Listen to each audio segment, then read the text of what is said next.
నమస్తే G24 news కి స్వాగతం. నా పేరు యశ్వంత్. ముందుగా హెడ్లైన్ చూద్దాం.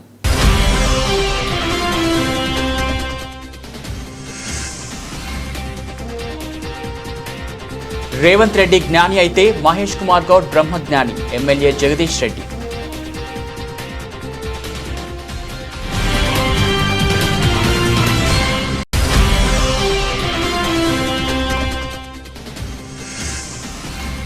ఎన్నికల నిర్వహణలో లోపాలను మహారాష్ట్ర ఎలక్షన్లతో గుర్తించా కాంగ్రెస్ నేత రాహుల్.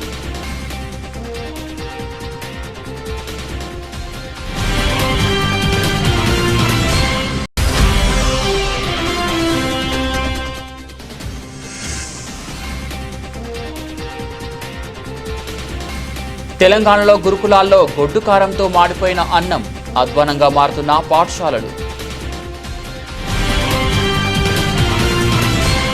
రేవంత్ రెడ్డి ఏ మీడియాను వాడుకొని మా మీద దుష్ప్రచారం చేసి గెలిచిండో ఈరోజు వాళ్ళనే కొట్టాలనిపిస్తుందట.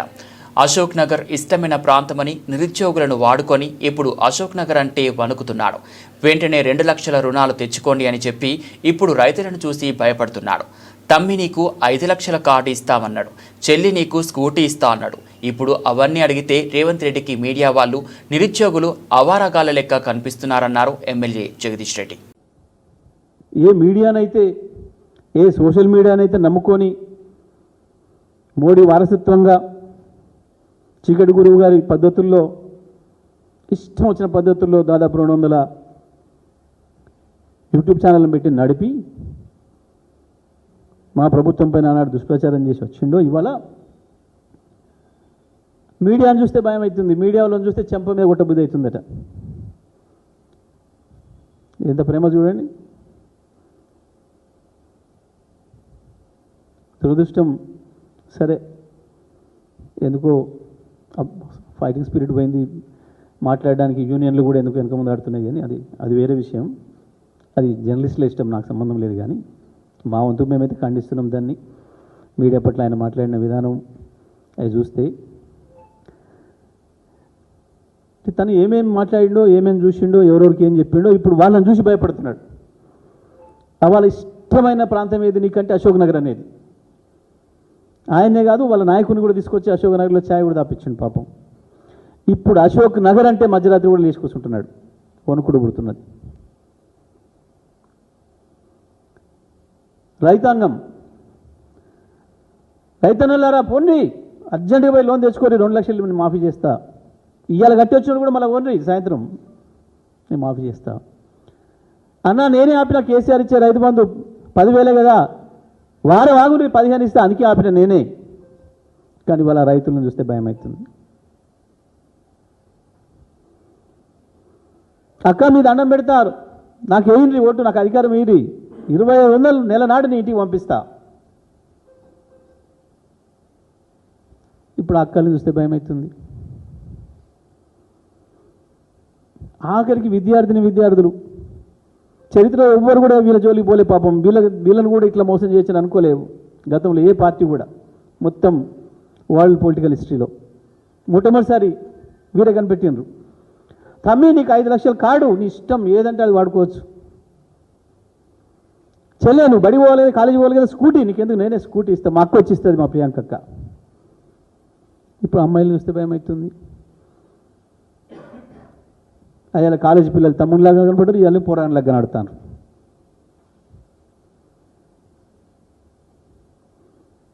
విలేకరులు పోకీర్లాగానే కనబడుతున్నారు, పిల్లలు కాలేజీ పిల్లలు పోకీర్లాగానే కనబడుతున్నారు. ఆఖరికి రైతాంగం కూడా అట్లే కనబడుతున్నారు.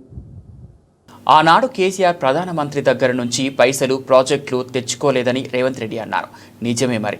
కేసీఆర్ 10 సంవత్సరాల కాలంలో 10 సార్లు కూడా పోలే ఢిల్లీకి. నువ్వు 20 నెలల్లో 300 రోజులు పైన ఢిల్లీలోనే ఉన్నావు.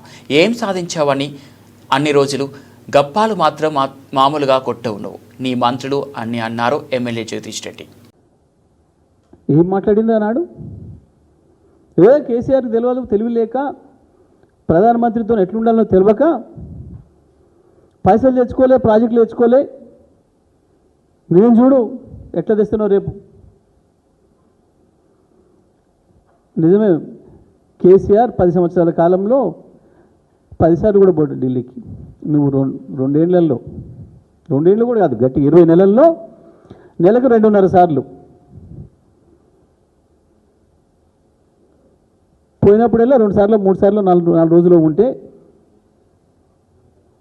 దాదాపు నెలకు 10 రోజులు ఢిల్లీలో ఉన్నాం. ఇంకెక్కువనే ఉన్నాం, దాదాపు 300 రోజులు ఢిల్లీలో కావచ్చు లేదా బయట నీ విదేశీ పర్యటనలు, నీ అద్భుతమైన భాష పరిజ్ఞానాన్ని, ఆ పాఠవాన్ని ప్రదర్శించుకోవడం కొరకు. ఏంటిది సాధించింది? గప్పాలుంటే మామూలుగా లేవు, ఆయన మంత్రులై. నిన్న చదివిన ఎక్కన్నాం 3 లక్షల కోట్ల పెట్టుబడులు, ఒక 3 పరిశ్రమలు కూడా శంకుస్థాపన లేదు ఇప్పటివరకు. ఒక 3 కొత్త ఉద్యోగాలు తెచ్చింది లేదు, ప్రైవేట్ ఉద్యోగాలు. ఇచ్చిన హామీలు నెరవేర్చింది లేదు. కనీసం కేసీఆర్ చేసిచ్చిపోయిన వాటిని కొత్తగా అభివృద్ధి చేయకపోయినావు. ఇచ్చిన పద్ధతుల్లో 24 గంటల కరెంటు కావచ్చు, ఇంటికి మంచినీళ్ళు కావచ్చు, ప్రతి ఎకరాకి ఇచ్చిన సాగునీళ్ళు కావచ్చు, కనీసం గవి కూడా పాత పద్ధతిని కొనసాగిస్తూ కనీసం ఇవ్వలేకపోతున్నావు. ఇవాళ మళ్ళీ కాలిపోతున్న మోటార్లు, పేలిపోతున్న ట్రాన్స్ఫార్మర్లు, రైతులు మళ్ళీ సబ్స్టేషన్ల ముందుకి ధర్నాలు పోవాల్సిన పరిస్థితి. విత్తనాలు, నకిలీ విత్తనాలతోని అనేక మంది రైతాంగం నెత్తినోరు కొట్టుకుంటున్నారు. ఎరువులు మళ్ళీ పాత పరిస్థితే, మళ్ళీ చెప్పులు లైన్లో, రైతులు లైన్లో. మంత్రుల స్టేట్మెంట్ చూస్తే ఆశ్చర్యంగా ఉంది.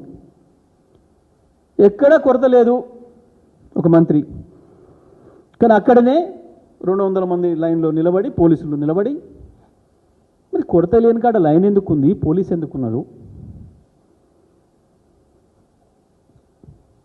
నిస్సిగ్గుగా కళ్ళ ముందర కనబడుతున్న దాన్ని కూడా మాయ చేస్తాం మేము అన్న పద్ధతుల్లో. రేవంత్ రెడ్డి జ్ఞాని అయితే మహేష్ కుమార్ గౌడ్ బ్రహ్మజ్ఞాని. ఇంకా అనుమతులు రాని బనకచెర్లను అయిపోయిందని మహేష్ కుమార్ గౌడ్ అంటున్నాడు. మహేష్ కుమార్ గౌడ్కు అసలు బనకచెర్ల అంటే ఏంటో కూడా తెలియదన్నారు ఎమ్మెల్యే జగదీష్ రెడ్డి. అది చూసిన కాడ నుంచి చాలా పెద్ద జ్ఞాని కంటే మించిన ఒక బ్రహ్మజ్ఞాని కనబడుతున్నాడు ఆయనలో. వాళ్ళ ముఖ్యమంత్రి ఒక జ్ఞాని అనుకుంటే శ్రీ శ్రీ శ్రీ శ్రీ త్రిదండి మహేష్ కుమార్ స్వామిలాగా కనబడుతున్నాడు నాకు ఆయన. ఎంత గొప్ప జ్ఞానం, ఎంత గొప్ప పరిజ్ఞానం. ఒకవైపు ఏమో వాళ్ళ ముఖ్యమంత్రి, వాళ్ళ నీళ్ళ శాఖ మంత్రి ఏమో మేము తట్టెడు మట్టి దమనీయం, మేము అనుమతులు రానియం అని చెప్పడమే కాదు, బనకచెర్ల ఇష్యూ ఉంటే నేను ఢిల్లీకే పోను అని చెప్పి చాలా స్పష్టంగా రాసి పంపేయండి ఆయన సీఎం ఆఫీస్ నుంచి. పాపం ఈ స్వామివారేమో మహాజ్ఞాని, పరమజ్ఞాని, మరి ఎక్కడి నుంచి వచ్చిన దివ్యజ్యోతి నుంచి వచ్చిన జ్ఞానమో, వారికి ఎక్కడి నుంచి వచ్చిన జ్ఞానమో కానీ బనకచెర్ల అయిపోయింది నిర్మాణం. మీకు విషయం చెప్పనా, అసలు బనకచెర్ల అంటే ఏంది అనేది ఇప్పుడు కూడా తెలియదా మహేష్ కుమార్ గౌడ్కి? అసలు అదేంది? అదేమన్నా ఒక బ్రహ్మ పదార్థమా? అది ప్రాజెక్టా, బ్యారేజా, రిజర్వాయరా? అసలు అది ఎక్కడుంది? కనీసం వాళ్ళ ముఖ్యమంత్రిని ట్రోల్ చేస్తున్నప్పుడు అన్నా తెలుసుకొని ఉండాల్సి ఉండే. సరే, వాళ్ళ ముఖ్యమంత్రి పాపం తెలియక బహిరంగంగా అడిగిండు. ఇది బయటపడంగానే ఎమ్మటే కట్ కట్ కట్ కట్ లైవ్లు బంద్ చేయండి అని చెప్పిండు, దాచిపెట్టుకునే ప్రయత్నం చేసిండు. మరి దివ్యజ్ఞానికి కనీసం అది తెలుసుకునే మాట్లాడాలన్న సోయి ఉండాల్సి ఉండే. పోయింది ప్రజలకి, పాపం ఆయనది కాదు, ముఖ్యమంత్రి చేతుల నుంచి గుంజుకొని ముఖ్యమంత్రి పిసిసి జాంతనై పార్టీ మేమే నడుపుతామని చెప్పి పాపం ఆమెను పంపిరు, ఆమె తిరుగుతుంది.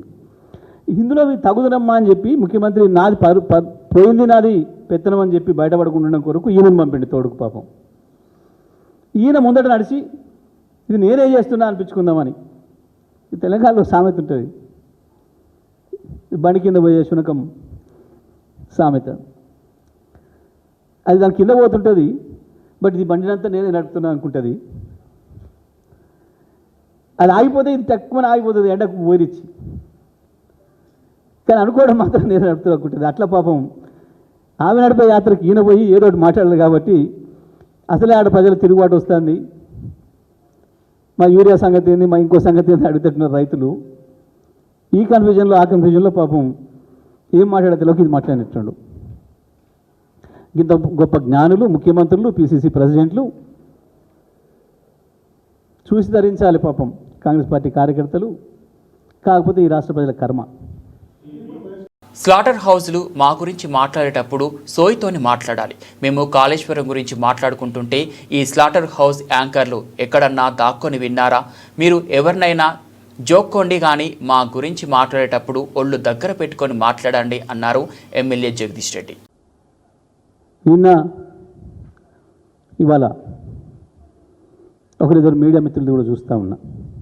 అఫ్కోర్స్ స్లాటర్ హౌస్ అనుకోండి, ఒరిజినల్ మీడియా మిత్రులేం గారు, ఒక యాంకర్ చాలా రెచ్చిపోయి ఈయనతో ఇద్దరు మంత్రులు కూర్చురట, దానికి ఏదో కమిషన్ రిపోర్ట్ మీద ఏదేదో మాట్లాడుతున్నారట. ఈయన పరకాయ ప్రవేశం చేసి దాంట్లో చాలా మాట్లాడుతున్నాడు. ఎవరు చెప్పిండి నాకు? లోపల మాట్లాడుతున్నది కేవలం ఢిల్లీ పోతున్నా, నీ వాటా ఎంత ఇస్తావు, నీ వాటా ఎంత ఇస్తావు, కమిషన్లు మీరు ఇంత దొబ్బినరు, ఇంత వాటా ఇవ్వాలి, నేను ఒక్కరిని ఎట్లా ఇవ్వాలి అని చెప్పి మాట్లాడుకున్న వీళ్ళు ముగ్గురు నిన్నగా. ఎవడు చెప్పిండి యాంకర్కి? మాట్లాడేటప్పుడు జాగ్రత్త మాట్లాడాలి. నువ్వు వానికి డబ్బా కొట్టుకో, మాకు అభ్యంతరం లేదు, కానీ మా గురించి మాట్లాడేటప్పుడు సోయితో నుండి మాట్లాడాలి. ఎవరి గురించి మాట్లాడుతున్నారు? ఒక మాజీ ముఖ్యమంత్రి గురించి, ఈ రాష్ట్రాన్ని తెచ్చిన ముఖ్యమంత్రి గురించి, మంత్రివర్గం గురించి మాట్లాడేటప్పుడు నీ ఇష్టం వచ్చినట్టుగా 100% నిన్న ముగ్గురు కోసం ముచ్చట పెట్టుకుంది. ఏం చేయాలి? నెలకు 2,500 కోట్లు అంటే నేను చేస్తున్నా ఒక్కరిని, మీరు తింటలేరా, మరి మీ మాటల సంగతి ఏంది, తిండి అని చెప్పి మాట్లాడుకొని తీసుకొని పోయిండు. జరిగింది అది. ఈయన లోపడంగా పోయి చూసి వచ్చినట్టు, కిటికీల నుంచో వెంటిలేటర్ నుంచో దీనికి విన్నట్టు వింటే రాసుకోలేవు. కానీ బీఆర్ఎస్ గురించి, గత ప్రభుత్వం గురించి మాట్లాడేటప్పుడు, రాసేటప్పుడు జాగ్రత్తగా ఉండాలి. తెలంగాణలో గురుకులాల్లో గొడ్డు కారంతో మాడిపోయిన అన్నం అధ్వానంగా మారుతున్న పాఠశాలలు. మహబూబాబాద్ జిల్లాలోని ట్రైబల్ వెల్ఫేర్ బాలికల పాఠశాలలో విద్యార్థులకు గొడ్డు కారంతో మాడిపోయిన అన్నం పెడుతున్న సిబ్బంది, పాఠశాల పరిసరాల్లో అపరిశుభ్రత, పిల్లలకు పెట్టే భోజనం చూసి సిబ్బందిపై ఆగ్రహం వ్యక్తం చేసిన మాజీ మంత్రి సత్యవతి రాథోడ్. వంట చేసింది నువ్వా? నీ పేరేంటి? ఎంతమంది వంట వాళ్ళు? ఏరి మరి ఎందుకు పోయినరు? నలుగురికి టాబ్లెట్ అవసరం పడ్డదా? వాళ్ళు నలుగురు టాబ్లెట్ ఏమవసరం పడ్డది? ఎవరెవరు వాళ్ళు? వంట వాళ్ళు ఎందుకని వాళ్ళు? నువ్వు వంట ఆమెడా అమ్మా? ఇదెవరు? కడిగే వాళ్ళు ఎవరు? స్లీపర్స్ ఎవరు? నీ పేరేంటి? ఎవరు పెట్టింది నీకు? మనోహర్ ఎవరు? కనీసం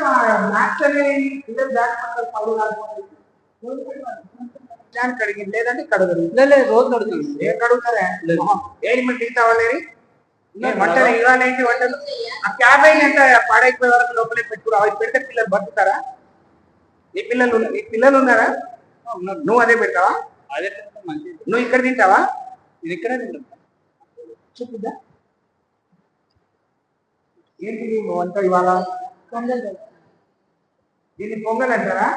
ఎందుకు మార్చడం? ఇంత కప్పు వాసన వస్తుంది. గంజి బియ్యం. గంజి బియ్యం. ఇది గంజి బియ్యం ఎందుకు వస్తున్నాయి?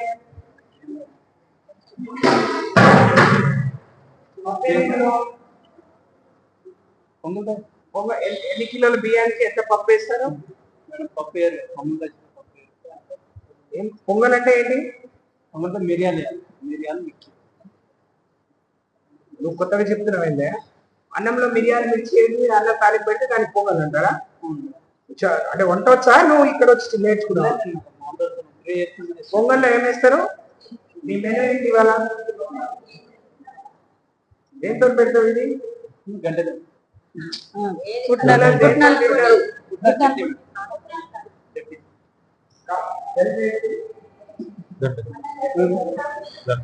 ఆవాలు జీలకర్ర కూడా వేద్దా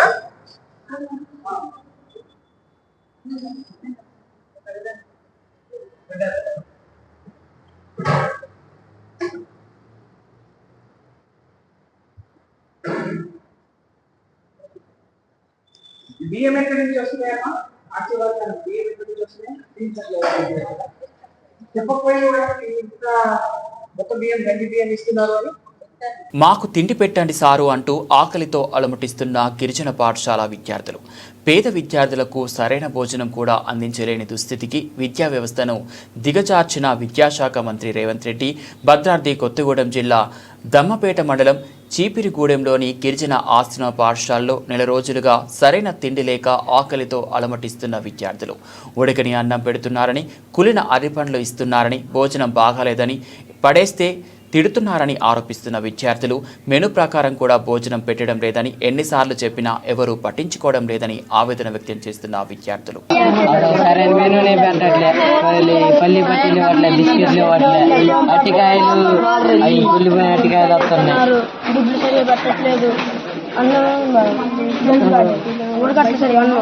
చికెన్ కూడా నీసు వాసన వస్తుంది ఫుడ్ సాంబార్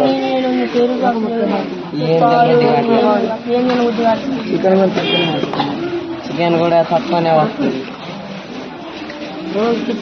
రోజు కిచిడీనే అసలు మొత్తం బియ్యం బియ్యమే ఉంది బూస్ట్ పెట్టట్లేదు మొత్తం రైస్ మొత్తం బియ్యం బియ్యమే ఉంటుంది అసలు పులిహోర అన్నట్టే ఉండట్లేదు మేడం అసలు సరైన మెనూ ఇవ్వట్లేదు వంటలకి అసలు వంటలు సరైన సప్లై ఇవ్వట్లే కూరగాయలు ఇవ్వట్లే సరుకులు మరైతే మేడం మాకు ఎలా భయపడకూడదు మెనూ అయితే బాగలేదన్న అసలు ఆ మెనూ తినాలంటే ఎట్ట ఉంటుంది మొత్తం డ్రమ్ముల నిండా అన్నమే ఉంటుంది అది ఎవరు తినట్లేదు అన్నం అసలు ఉడకట్లేదు అందరు పడేస్తున్నారు అలా తినపడేస్తున్నారు ఎందుకు తినట్లేదు అది ఫుడ్ మంచి లేకుండా కొత్త బియ్యం సరి కూడా కట్టలేదు అందుకనే అట్లా అట్లా అంటున్నారు కొత్త బియ్యం అందుకని అట్లా అవుతున్నారు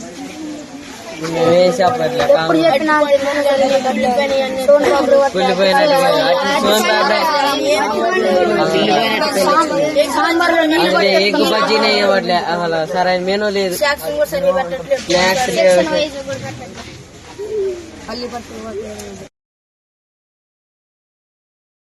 ఎన్నికల నిర్వహణలో లోపాలను మహారాష్ట్ర ఎలక్షన్లలో గుర్తించామని కాంగ్రెస్ నేత రాహుల్ అన్నారు. మహారాష్ట్ర ఎంపీ ఎన్నికల్లో మా కూటమికి ఎక్కువ సీట్లు వచ్చాయి. అసెంబ్లీ ఎన్నికల్లో మా కూటమి తుడిచిపెట్టుకుపోతోంది. 4 నెలల్లోనే అంత వ్యత్యాసం ఎలా వచ్చింది? 4 నెలల్లోనే అదనంగా 1 కోటి మందిని ఓటర్లుగా చేర్చారు. కొత్తగా చేరిన ఓట్లలో అధిక భాగం బీజేపీకి వెళ్లాయి అని ఢిల్లీలో కాంగ్రెస్ లీగల్ కాన్ఫరెన్స్లో ఆరోపించారు. I've been speaking recently about the election system. And I always had a suspicion that there was something wrong. Right from 2014, I had a suspicion that there's something wrong. Something does not add up. In fact, I'll even go further. I had a suspicion in the Gujarat Assembly elections already. Okay? This ability to win sweeping victories. Congress party doesn't get a single seat in Rajasthan, doesn't get a single seat in Madhya Pradesh, doesn't get a single seat in Gujarat. This was surprising to me.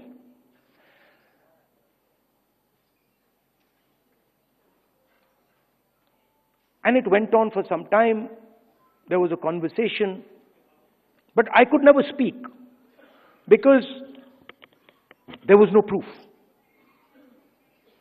So whenever we spoke, people said, well, where's the proof? And then something happened in Maharashtra, where in the Vidhan Sabha we won the election, hands down. In the Lok Sabha we won the election hands down. And then 4 months later, we didn't just lose, we were obliterated. 3 formidable parties suddenly just evaporated. And that's when I thought that this just cannot be. And so we started right then to look seriously for electoral malpractice. We found it in Maharashtra. Clearly, 1 crore new voters show up between Lok Sabha and Vidhan Sabha. Bulk of those votes go to the BJP. But still, we didn't have clear proof. So when I would even mention it to our allies, that look, there is clear cheating that has happened, my allies would say to me, yes, we can see that there is cheating that has happened, but we don't have proof. And now, I say with absolutely no doubt that we have proof. And Congress party మొత్తం తెలంగాణను మోసం చేసింది. సంవత్సరం క్రితం ఇదే రోజు అసెంబ్లీలో deputy CM బట్టి విక్రమార్క జాబ్ క్యాలెండర్ విడుదల చేస్తే మాకు ఉద్యోగాలు వస్తాయని ఆశించాము. దేశంలో ఎక్కడైనా జాబ్ క్యాలెండర్ రిలీజ్ చేస్తే కనీసం సగమైన ఉద్యోగ నియామకాలు జరిగేవి. కానీ ఇక్కడ ఒక్క ఉద్యోగం కూడా ఇవ్వలేదు. బీఆర్ఎస్ ప్రభుత్వం ఇచ్చిన ఉద్యోగాలకు వీళ్ళు పత్రాలు మాత్రమే ఇచ్చారు. ఒకరు రెచ్చగొడితే నిరుద్యోగులు రోడ్ల మీదకి రారు. మేము చదువుకున్న వాళ్ళము, మాకు అన్యాయం జరిగితేనే వస్తామన్నారు. చెప్పండి బ్రదర్, ఏంటి అసలు ఇలాంటి కార్యక్రమాలు మీరు చేయడం కొంచెం వింత కల్చర్ చూస్తున్నాను. మరి ఆంధ్రప్రదేశ్లో చూడలేదు, ఇప్పుడున్న తెలంగాణ వచ్చి 10-12 ఏళ్ళైనా కూడా చూడలేదు. ఈ కల్చర్ ఏంటి అసలు? ఇట్లా వర్ధంతులు చేయడం జాబ్ క్యాలెండర్లకి ఏంటి అసలు? ఈ పరిస్థితి ఎందుకు వచ్చింది? అంటే మీరు గతంలో చూసుకుంటే ఎగ్జాక్ట్లీ సంవత్సరం కింద ఇదే రోజున దేవాలయం లాంటి అసెంబ్లీలో మన డిప్యూటీ ముఖ్యమంత్రి గారు బట్టి విక్రమార్క గారు రిలీజ్ చేసిండ్రు జాబ్ క్యాలెండర్ రిలీజ్. ఆ రోజు మేమందరం కూడా హర్షించినాం. ఎందుకు హర్షించినామంటే సంవత్సరం లోపు మాకు ఉద్యోగాలు వస్తాయి, సంవత్సరం లోపు మాకు నియామకాలు అయిపోతాయని హర్షించినాం. ఎందుకు ఈరోజు ఇది చేయాల్సిన అవసరం ఏముందంటే ప్రధానంగా యావత్ భారతదేశ చరిత్రలోనే ఏ జాబ్ క్యాలెండర్ రిలీజ్ చేసినా అట్లీస్ట్ సగమైన ఉద్యోగ నియామకాలు జరిగేవి. కానీ ఈరోజు ఉద్యోగ నియామకాలు ఒక్క నియామకం కూడా జాబ్ క్యాలెండర్ ఇచ్చిన నోటిఫికేషన్లో ఒక్క నోటిఫికేషన్ కూడా వాళ్ళు మంత్రులు కావచ్చు, కాంగ్రెస్ పార్టీ కావచ్చు, వాళ్ళు కావచ్చు, ఎక్కడ కూడా మేము సంవత్సరం లోపు 2 లక్షల ఉద్యోగాలు అని అనలేదని ఒక పాయింట్. అదేవిధంగా మేము ఆల్రెడీ 70,000 ఉద్యోగాలు ఆల్రెడీ ఇచ్చినామని ఒక పాయింట్. ఈ రెండు కూడా చాలా బలంగా చెప్తున్నారు కదా స్టేజ్ల పైన. 2 లక్షల ఉద్యోగాలు ఇస్తామనేది వాళ్ళు తయారు చేసిన మేనిఫెస్టో, వాళ్ళ చేతిలో పట్టుకున్న వాళ్ళు ఏదో భగవద్గీతగా భావించే మేనిఫెస్టోలో చూడమనండి. వీళ్ళకు నిజంగా సిగ్గుంటే చూడమనండి. అది ఇచ్చినమా లేదనేది ఆ పాయింట్లతో సహా మేము చెప్తాం. మీరు దాంట్లో చూసుకొని మాట్లాడండి. ఎందుకు ఇంత నిరుద్యోగ సమాజం పైన మీ కక్ష? ఎందుకు ఇంత నిరుద్యోగ సమాజాన్ని మోసం చేస్తున్నారు? ఇయ్యలేదని ఎందుకు చెప్తున్నారు? మీరు చెప్పారు కాబట్టి మేము అడుగుతున్నాం. లేకపోతే మేము డిగ్రీలు పీజీలు చేసిన వాళ్ళం మేము ఎందుకు అడుగుతాము? మేము ఎందుకు రోడ్ల మీదకి వస్తాము?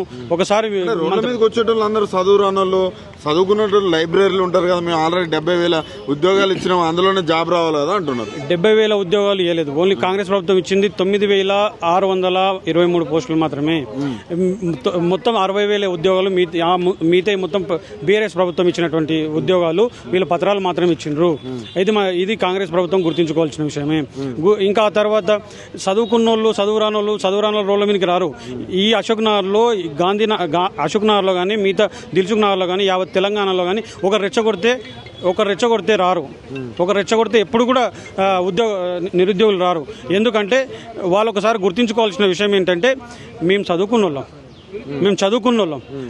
ఒక రెచ్చగొడితే మేము రాము. జియో 29 విషయంలో యావత్ అశోక్ నగర్ మొత్తం కూడా రోడ్ల మీదకి వచ్చింది. ఎవరో చెప్తే రాలేదు. ఉద్యోగాలు వద్దు అనే ఉద్దేశంతో వచ్చిందంట కదా, కావాలనే ఉద్దేశంతో వచ్చింది కాదు, అది వద్దు అనే ఉద్దేశంతో వచ్చిందని రేవంత్ రెడ్డి అంటారు. ఇదంతా కూడా ఒక ఫాల్స్ ప్రపగండా. ఒక అబద్ధాన్ని పదే చెప్తుంటే అది నిజమైపోతుంది. అట్లా ఒక అబద్ధాలు ఏం హోదాలుండే అబద్ధాలు చెప్పడం ఇంకా చెప్తున్నాడో లేదో యావత్ తెలంగాణ సమాజం చూస్తుంది. ఈ రోజు నేను చెప్పడం కాదు, అబద్ధాలు ఎన్ని చెప్తున్నాడని తెలంగాణ సమాజం చూస్తుంది. మీరు ఒకసారి ఒకసారి ఆ మేనిఫెస్టోలో చూసుకుంటే ఏ ఒక్క హామీని నెరవేర్చలేదు. వాళ్ళ మేనిఫెస్టోని ఏ ఒక్క హామీ నెరవేర్చలేదు. నేను వాటి అన్ని దగ్గరికి వెళ్ళట్లేదు. ఎందుకు వెళ్ళట్లేదు అంటే మాకు నిరుద్యోగ సమస్య ఉంది, దానిపైన కొట్లాడడం కాబట్టి నిరుద్యోగ సమస్యలపైన మాట్లాడుతున్నా. ఫైనల్గా ఒకటి చెప్పండి బ్రదర్, ఒక నిరుద్యోగిగా గత 10 ఏళ్ళు బీఆర్ఎస్ ఉంది, ఇప్పుడు కాంగ్రెస్ ఉంది 2 ఏళ్ళలో. ఈ రెండు ఆప్షన్స్ ఉన్నాయి మీకు, ఏ పాలన మంచిగా అనిపించింది?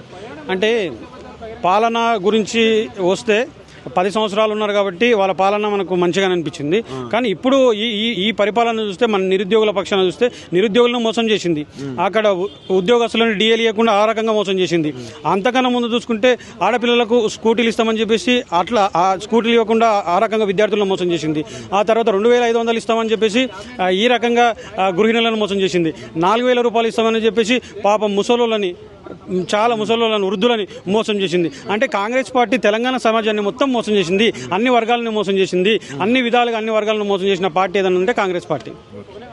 పూర్తిగా రాజకీయ నాయకులాగా మారిపోయిన ఐపీఎస్ అధికారి మంత్రి పొన్నం ప్రభాకర్ మెప్పు కోసం ఆయన ముందు అబద్ధాలు చెప్పిన civil supply commissioner D S Chauhan గత ప్రభుత్వంలో 10 ఏళ్లలో రేషన్ కార్డులు ఇవ్వలేదు అంటూ రాజకీయ నాయకుడిలాగా వివాదాస్పద వ్యాఖ్యలు చేసిన civil supplies commissioner D S Chauhan. అసలు వాస్తవం ప్రభుత్వ అధికారిక లెక్కల ప్రకారం 2016 నుంచి 2023 వరకు ఇచ్చిన రేషన్ కార్డుల సంఖ్య 6,47,479. ఐపీఎస్ అధికారి హోదాలో ఉండి ప్రభుత్వం దగ్గర ఉన్న సమాచారం దాచి అబద్ధాలు చెప్పడం సబబేనా చౌహాన్ గారు? మీరు ఆలోచించండి, 10 సంవత్సరంలో జరగలేని ప్రక్రియ, ఎంతోమంది జనాభా, ఎంతమంది జనాలు మీ సేవలో అప్లై చేసినా, అక్కడ అప్లై చేసినా కానీ రేషన్ కార్డు ఎవరికి రాలేదు. మన గౌరవ ముఖ్యమంత్రి గారు పెద్దలు శ్రీ రేవంత్ రెడ్డి గారికి ఆధ్వర్యంలో, పౌర సరఫరా శాఖ మంత్రులు ఉత్తమ్ కుమార్ రెడ్డి గారికి ఆధ్వర్యంలో మరియు మొత్తం కేబినెట్ని ఆమోదించి చారిత్రకమైన నిర్ణయం ఒకటి తీసుకోవడం జరిగింది. ఆ చారిత్రక నిర్ణయం వల్ల ఇవాళ సార్ మన తెలంగాణ జనాభా 3,70,000 ఉంటే ఇప్పటికీ 3,15,00,000 ఆల్రెడీ దాంట్లో రేషన్ కార్డు ఖరీదీకి వచ్చినారంటే 85%. ఇంకొకటి మిత్రులారా, ఇంకొకటి చారిత్రక నిర్ణయం మన ప్రభుత్వం ద్వారా తీసుకోవడం జరిగింది. ప్రతి చోటులో ప్రతి ఇంట్లో సన్నా బియ్యం ఇప్పుడు మీకు వస్తున్నారా? సన్నా బియ్యం ఎవరెవరికి వస్తున్నారు చేయలేపండి. రావట్లేదంటే కార్డు లేవు. కార్డు ఉన్నవారు ఎవరైనా ఉన్నారా? కార్డు ఉన్నవారు సన్న బియ్యం వస్తుంది అమ్మా, ఎలా ఉంది, బాగుంది క్వాలిటీ, కంప్లైంట్ ఏమి లేవు కదా. సో సన్నా బియ్యము ఇచ్చే కంప్లైంట్ ఉంటే ఎప్పటికి చెప్పండి, మంచిగానే ఉంది కదా చూడండి సార్. సో సన్నా బియ్యము ఒకవైపు ఇవ్వడం మన ప్రభుత్వానికి ప్రజల ఆకాంక్షల ఆశయాల మేరకు ప్రతి ఒక్కరి ఇంట్లో కడుపు నిండా ఆహారం ఇవ్వాలి, అది కూడా మంచి క్వాలిటీ ఇవ్వాలి. అంతకుముందు పీడిఎస్ రీసైకిల్లో ఏదో చెత్తగా బియ్యం వస్తే మీరందరూ అమ్మేసేవారు, అవునా కాదా? ఇప్పుడు అమ్మడం లేదు కదా.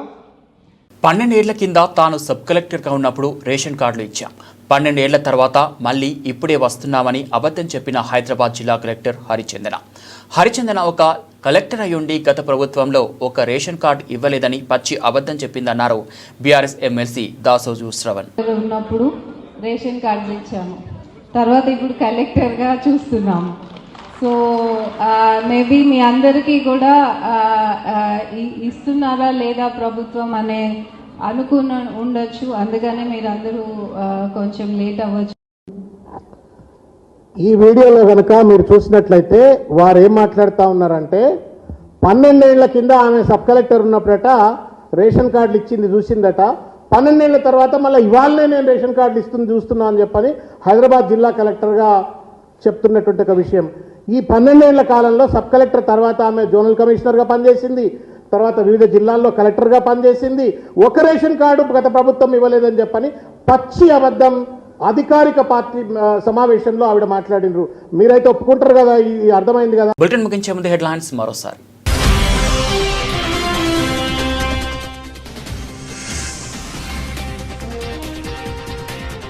రేవంత్ రెడ్డి జ్ఞాని అయితే మహేష్ కుమార్ గౌడ్ బ్రహ్మజ్ఞాని, ఎమ్మెల్యే జగదీష్ రెడ్డి.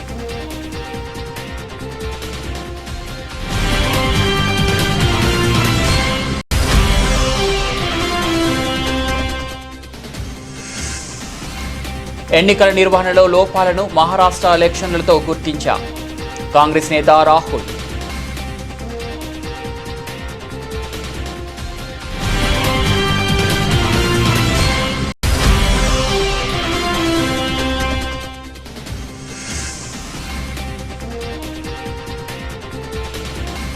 తెలంగాణలో గురుకులాల్లో గొడ్డు కారంతో మాడిపోయిన అన్నం, అధ్వానంగా మారుతున్న పాఠశాలలు.